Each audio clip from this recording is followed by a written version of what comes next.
I started dancing when I was really young, so like kindergarten. I don't know why I didn't like it.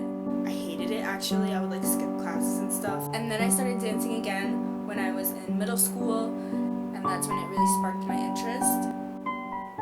When I got to high school, I needed a hobby. So my mom was like, why don't you do ballet? And it made sense because some of my best friends were dancers. And then high school, that was my life. I wasn't really trying hard, I just danced, I enjoyed it. Just was so interested in it. My ballet teacher allowed me to audition for the pre-professional program, which was kind of a big deal because I had only been taking ballet seriously for a year. Me and a couple other girls auditioned, and I was the only one who made it, but I was in a level with girls who were younger than me by like 1 or 2 years. Prior to this, I was kind of a slacker, but my first year in pre-professional, I worked really hard. I didn't have time for like frivolous things, boys, parties, stuff like that. I was really focused on school and dance and like my health and fitness. The next year, as I really got more serious, I started to become really discouraged because I don't necessarily have the ballerina body. Sure, I don't have the same like feet or the same kind of structure that's built from dancing your whole life, but I work really hard to get as close as I can to it. But from my experience, it's usually not enough. When you're sometimes the only black girl in a class, because some things are not made for you.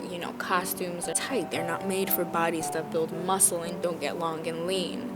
Teachers would like come at me about my hair, and I'm like, listen, this is as slick as it's gonna get. Like, that's it. It's just kind of an uncomfortable environment when you're the only person in a place. Especially, you start dance late, you're that girl. It shouldn't have to be like that. Dancers with all sorts of body types and skin colors and ages and backgrounds should all be able to feel comfortable in any dance environment that they're in, but unfortunately, the dance world caters to thin, white, lean ballet dancers.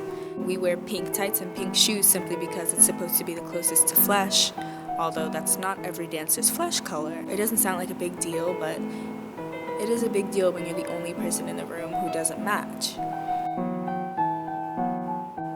That's not to mention dance is very expensive. The best training is expensive. Oftentimes the students who are at the highest levels and who are really excellent dancers are ones that have the means to pay for the best training.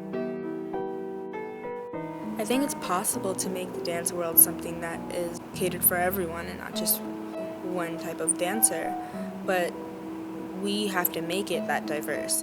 We need dancers of every kind, and we need them to be given the same opportunity as other more successful dancers. I think that always feeling like I have to prove myself, or like I have to prove myself equal to other dancers, has just made me work harder. Despite how self-conscious I might feel or how uncomfortable I might feel in my own skin sometimes. Dance is about what you can do. You can talk all you want, but at the end of the day, you can do what you want to do. You can get where you want to go, but you have to work hard. And that's the greatest thing about dance.